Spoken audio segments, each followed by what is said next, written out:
दोस्तों, जंगल में इस समय भोजन की काफ़ी ज़्यादा कमी आ गई थी, इसलिए जंगल के सभी जीव बहुत परेशान थे। उसी जंगल में एक चील भी रहती थी, जिसके घर के बाहर एक आम का पेड़ था और उस पर काफ़ी सारे आम भी लगे हुए थे। परंतु वह चील काफ़ी ज़्यादा कंजूस और जालिम थी। वह किसी भी पक्षी को एक आम तक भी नहीं खाने देती थी। चिड़िया भी वहाँ पर अपने घोंसले में भूख की सताई हुई बैठी थी। हे भगवान, अगर ऐसे ही चलता रहा तो मैं भोजन कहाँ से लाऊंगी।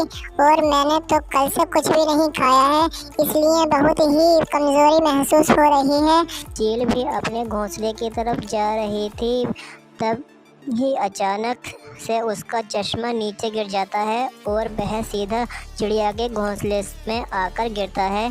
अरे अरे, ये क्या हो गया? मेरा चश्मा तो नीचे गिर गया और बिना चश्मे के तो कुछ भी नहीं नजर आएगा और मुझे तो अपना चश्मा भी नहीं दिखाई दे रहा। मैं एक काम करती हूँ, धीरे धीरे अपने घर चली जाती हूँ।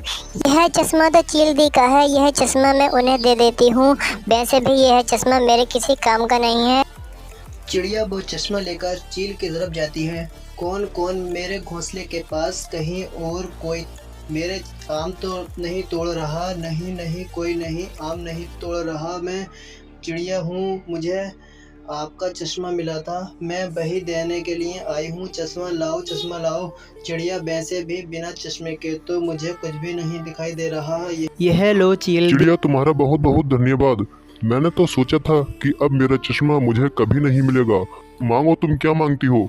तुमने मेरा चश्मा वापस लाकर दिया है, इसीलिए मैं तुम्हें कुछ देना चाहती हूँ। चील दी, मैं 2 दिन से बहुत भूखी हूँ और जंगल में भोजन भी नहीं मिल रहा है। अगर आप मुझे एक आम दे दें तो उससे ही 2-4 दिन गुजर जाएंगे। यह लो, तुम एक आम ले जाओ और जब ख़त्म हो जाए तो दूसरा भी ले जाना। मैं तुम पर बहुत खुश हूँ। फिर भी चिड़िया वो आम लेकर अपने घोंसले में जाती है और कालू कौवा चिड़िया को अपने घोंसले में बैठा आम खाता देख उसके पास आ जाता है। चिड़िया, तुमने यह आम कहाँ से ले लिया? जंगल में तो सिर्फ एक ही आम का पेड़ है। वो भी उस चील का है, वो तो किसी को भी अपना एक आम भी नहीं लेने देती। चील दी का चश्मा खो गया था और वो मुझे मिल गया। जब मैं उन्हें वो चश्मा देने गई तो उन्होंने मुझे आम दे दिया और यह भी कहा कि अगर यह खत्म हो जाए तो दूसरा भी ले जाना। यह सुनकर तो कालू कौवा बहुत ही जल जाता है। चिड़िया, हम भोगे फिरें और तुम आम खाओ। यह कहकर कालू कौवा वहाँ से चला जाता है और वो घर जाकर अपनी पत्नी गोरी को सारी बात बताता है। कालू जी, इसका मतलब तो यह हुआ कि उस बड़ी चील को बिना चश्मे के कुछ दिखाई नहीं देता। कालू जी, हम एक काम करते हैं, हम उसके घोंसले के पीछे जाकर छिप जाते हैं और जब चील अपना चश्मा उतारेगी तो हम वहाँ से आम चुरा कर भाग जाएंगे। मुझे पता था कि मेरी पत्नी भूख का ज़रूर कोई उपाय निकालेगी। दूसरे दिन वो कौवा और कौवी ऐसा ही करते हैं। कालू कौवा और कौवी चील के घर के पास जाकर छिप जाते हैं।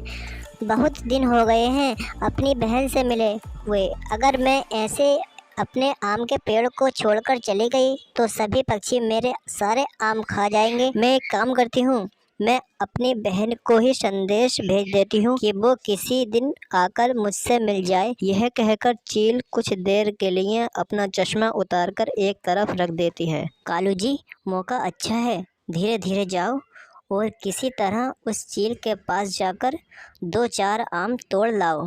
फिर कालू कौवा तुरंत उस चील के पास जाता। इसे तो सच में कुछ भी नहीं दिखाई दे रहा। यह सोचकर कालू कौवा वहाँ से 2 आम तोड़कर चला आता है और घर जाकर वो दोनों मज़े से खाते हैं। कौवी, अब तो हम रोज़ ऐसा ही करेंगे और ऐसे हमें आम चुराने में कोई मुश्किल नहीं होगी। चिड़िया का आम भी ख़त्म हो गया था।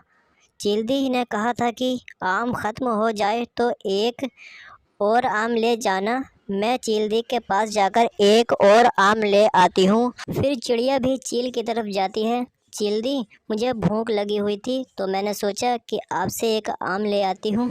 चिड़िया, तुम आम ले जाओ, परंतु मेरा एक काम है, क्या तुम उसे कर दोगी? बताएं बताएं चिल्दी, क्या काम है? चिड़िया, मेरा बहुत दिल कर रहा है कि मेरी बहन आकर मुझसे मिले। मेरी बहन दूसरे जंगल में नदी के उस पार रहती है। तुम जाकर उसे मेरा संदेश दे आओ कि वो आकर मुझसे मिल ले और आम भी खा जाए। जल्दी, मैं आपका संदेश दे देती हूँ। तुम बहुत अच्छी चिड़िया हो। ये लो, तुम आम ले जाओ, परंतु कभी चोरी ना करना, क्योंकि जो भी पक्षी आम चोरी करता है मुझे उस पर बहुत गुस्सा आता है। चिड़िया आम लेकर वहाँ से चली जाती है। थोड़ी देर बाद वे चील की बहन के घर की तरफ जाती है।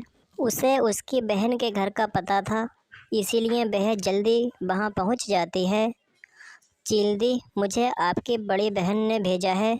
वह आपसे मिलने के लिए बहुत उदास है और वह आपको मिलने बुला रही है।